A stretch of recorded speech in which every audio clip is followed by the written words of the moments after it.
I'm in 8th grade. Every day, 5 days a week, I go to a magical place filled with happiness and rainbows.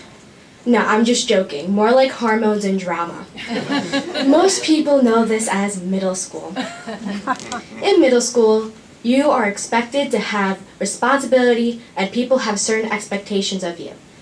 And when I say that, I mean having the perfect Ugg boots, having the newest iPhone, your makeup being absolutely perfect. But most importantly, you needed to have a boyfriend. To be considered remotely cool, like I said, you needed to have a boyfriend. But if you wanted to be in the cool crowd, you needed to date one of those stereotypical popular jocks. But if you were one of the lucky ones and dated an upperclassman, you were like Kim Kardashian and Kanye West. So, me going into 8th grade, I have experienced none of the above. Something needed to happen quick. I joined a student advocacy group, which we basically talk and petition with issues going on with us in our community. And one of my teachers, Mrs. Taylor, was running it. And for some reason, she took a special interest in me.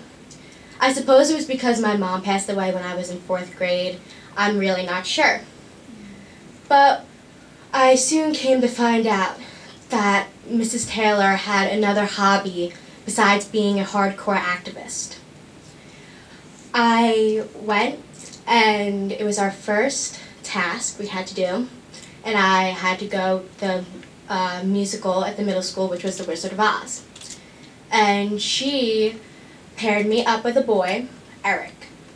And Eric was one of those 40-year-old lawyer / politicians in a 14-year-old's body. That's the best way I can describe it. When it came to talking to people about what we were fighting for, he had a 99% success rate with getting people to sign that petition.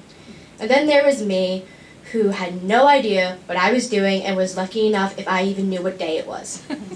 So, through my multiple mess-ups, all I wanted was, I wanted those ruby slippers that Dorothy had on. I wanted to click them and go home. But Eric kept reassuring me that I'm doing great, you're doing awesome. Just keep going out there, you've got this. And I'm like, dude, are you looking at the same person I am? Because you may have someone else confused.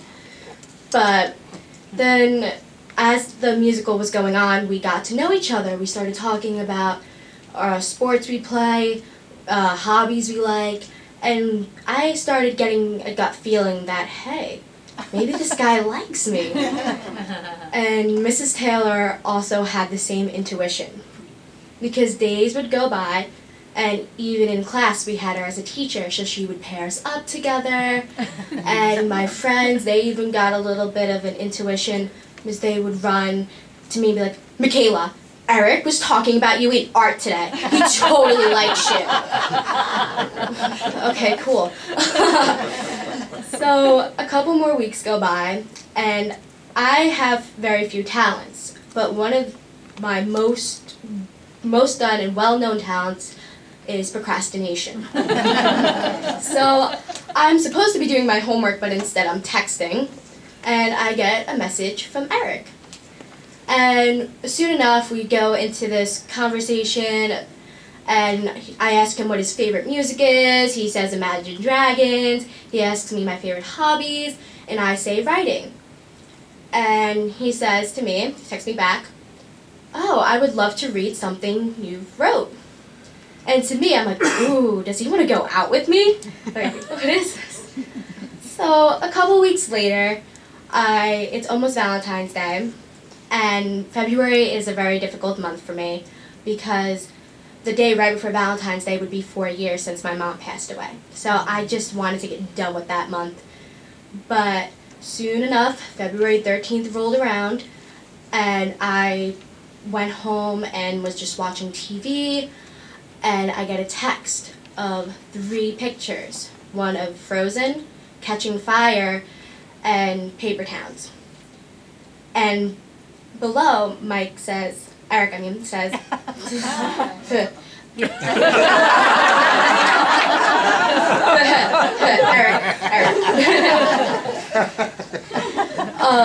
oh, choose a time. What? Choose a time? Are you asking me out? Like, what is this? So, I was shocked. But I wasn't shocked because a boy was actually, like, asking me out. I was shocked because this would be a new chapter of my life that I'd be going through without my mom. She wouldn't be here to help me choose my outfit for the first date or how to do my makeup. She wouldn't be here to share stories about her first date or a boyfriend she's had. But after much thought, not really, I texted him back, yes, I would love to go, let's go see Frozen. So we were scheduled to go see that the next day, but it was snowing, and it was really bad. So now that I think back, maybe it was a sign from my mom just saying, you know what, Michaela, don't do it. Don't do it. But I didn't listen to her much when she was alive, so this time wasn't any different. It was made official, our relationship, because on Instagram, I wrote taken, and he wrote taken bacon. So we went back to school, because it was winter break, and everyone knew. It spread like wildfire. People tell me I look like Kim Kardashian, but trust me, now I know what it feels like to be one. Everyone's asking me a billion questions, like, oh, how did it go? Oh my gosh, did you guys kiss? Did he hold your hand? I was like, well, slow your roll. It's the first date. Calm down. Everyone just had a different opinion, and it was like the paparazzi following you everywhere you go. But then I'm in yoga, which Mrs. Taylor happened to run as well. My friends are talking about it. And then she looks over and is like, oh my gosh, are you kidding me? Are you guys actually an item? You guys are so cute together. I knew this was going to happen.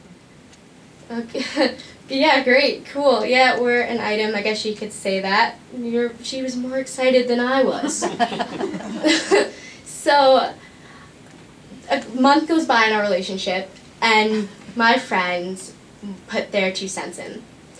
They are like, Michaela, you need to break up with him. He's not moving fast enough. Oh. I'm like, okay, thanks. I ignored them. And a week or 2 later, he did show affection to me for the first time. He put his arm around me.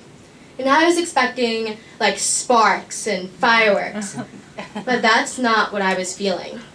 I realized that at that moment, I wasn't a child anymore, but not quite an adult either.